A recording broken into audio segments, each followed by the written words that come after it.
Hey y'all, it's Summer with Hammond's Nest, and I am happy to be here with you this afternoon. If you catch this on the replay later, I would love to know that you did and where you're watching from. And I have something really kind of unique. I'm going to show you some things, and hopefully you can just take some inspiration, some ideas from what I'm showing you. It used to have a little ceramic pot in the back, okay? And somehow it was attached. I kind of forget. And I used to use it as a planter. And then it had a frog, like a cute little frog sitting on the seat with the little hands holding the handles, okay?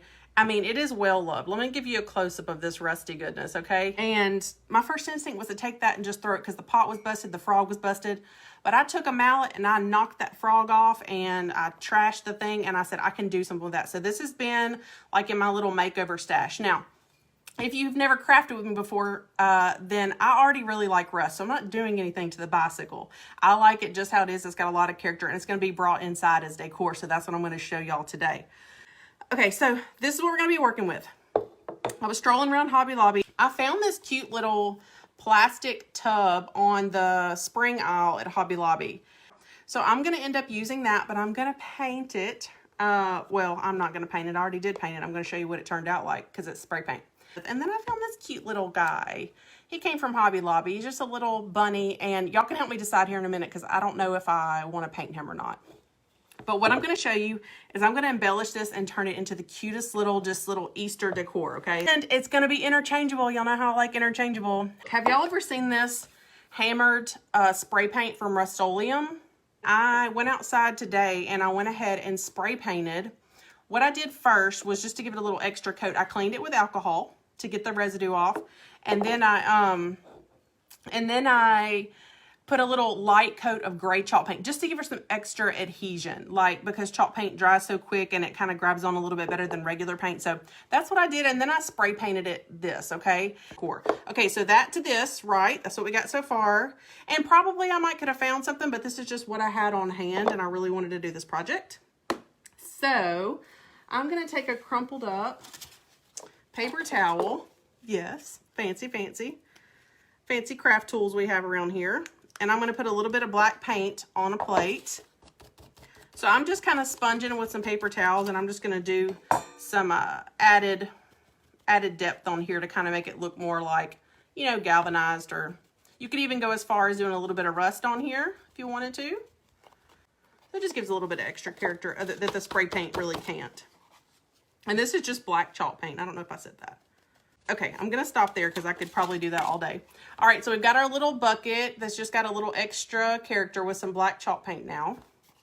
We got our, let's see how this is coming together here. Now, I said all this is removable. I still could probably easily take this bunny off and change it out for something else if I wanted to make it something seasonal. Because I'm not trying to get this to hold forever. It just needs to hold in place to make a cute little piece of decor for a little while. So he's sitting up here. Gonna let him be. And I'm gonna wrap. I got these from the Dollar Tree. Let me show you the package. If you ever see these at Dollar Tree, they are sold out a lot. And they have really held up for me. I mean, I don't use them a ton, but I've used them for some crafting projects and they seem to work great, all the little boxes that I got. So I'm actually gonna take these twinkle lights and I'm gonna start wrapping it around the front of the bicycle. Let's see. Okay, so let's turn this on. Let's talk about happy stuff. I just wanted to say thank you for those that reported that account and everything. Isn't that so cute so far? What do you think? What do you think? What I'm going to do is I have some Spanish moss. And I'm just going to put like a big clump right over the battery pack. So it'll be super easy to get to. So I'm going to set this right here on top. And kind of just cover up those battery packs. Okay, so I have some greenery and some lamb's ear.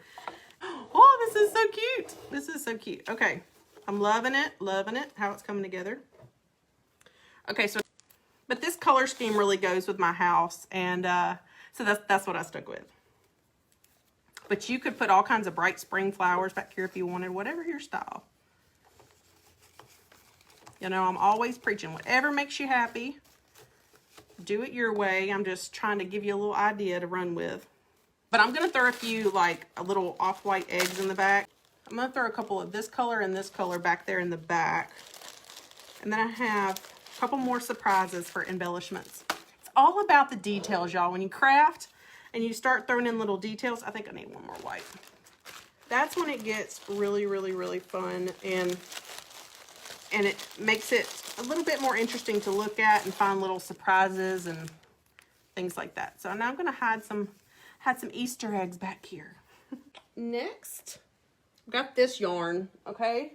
Y'all, I've never used this before, but I bought it to embellish stuff, and I just really, really, really wanted my little bunny to have a cottontail. I'm going to put a little glue right here. I'm just going to kind of smush that down. I just love adding texture and interest, so I took some little scraps out, and look what I started whipping up. I'm going to show y'all the steps in case you want to make one, but I already did most of the work, so you wouldn't have to wait and watch me do this. Y'all look. Look at this tiny little pennant banner that I started making out of fabric scraps, okay? It's teeny, right? Just laid out my scrap, okay? And then I just measured. I think I probably cut the first one by hand, but then I just made little triangles. So I'm gonna make one with y'all. Okay, then all I did was take my little triangle, put a little glue at the top here, and then I set where I wanted it to be. I don't know if you can tell what I'm doing, but it's very intricate work here. So I set it where I want it to be next, okay? And then I'm gonna take the other triangle and glue it on top. And that's it. Let's see if this is long enough or if I need another piece. This banner was the most time-consuming detail of the whole little idea I had in my head. So I wanted to make sure that most of that was done for y'all. Let me see if this is about how long I need it. And I think we're good. Look how cute. Look how cute he is. It's a cute little embellishment. Then I'm gonna take that same fabric and I'm just gonna do little rip strips.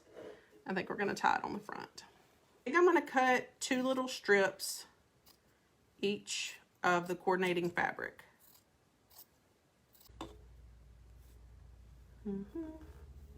I like this. Well, y'all can see it probably better than me. I can see it like a mirror image. Let's see. Just adding a little bit of decoration there to the handles. So we've got our little bunny sitting on the bike. He's telling us hello. We got the little pennant banner that we made from fabric. Twinkle lights, 2 packets of twinkle lights wrapped around the rusty bicycle, which was, which was hidden. The little battery packs are hidden in the galvanized looking bucket, which is actually plastic. And our little cottontail. We added on a cottontail to the Hobby Lobby bunny just to kind of spruce him up a little bit. And I love that idea, Mary Elizabeth. She said tiny little flat wood pieces for petals. That's such a cute idea. And I got some like little wood shims and little crafter sticks and stuff like that. So I can probably totally do that. And get it to glue right here where the little petals were, because if you could see close up, because this was outside as an outside planter, the little petals are kind of rusted off there, see? Right there. And then on this side, the petal completely fell off. Ooh, I like that idea. Thank you, Mary Elizabeth. So yeah, if you find something like this, a bicycle, or maybe you have a planter or something that, you know, you want to bring inside, it's so cute. I'm so excited about this. Oh, I'm loving it. Y'all got some really neat ideas. Come on, bring them on and let me see. And I might just add some extra embellishments after we get off here. He is ready for an Easter parade. All right, well, I'll see y'all next time. Bye. And here's what we ended up with. I just love him, but let me talk to you about a few changes I made, or just some extra things I added. I added ripped fabric on the back of the faux galvanized bucket, added a piece of fabric underneath the moss just to make it easier to lift up to get to those lights. Ended up turning those eggs because I wanted them to show off more. I used some bamboo skewers and turned those into picks. And then I made an extra pennant banner for the other side. Just adorable, just adorable. And then, of course, this was crafted live, so I got some great suggestions, and one I fell in love with was the wooden petals, and I used a wood shim to do that, and then I made a cute little hello sign that I scripted on the front. Oh, lastly, I gave this little bunny an egg because he just looked like he was holding something, and to tie it all in with Easter, I sketched a cross on the front of that egg. Y'all, he's adorable and definitely ready for an Easter parade. Y'all come back soon for more creative ideas. Bye.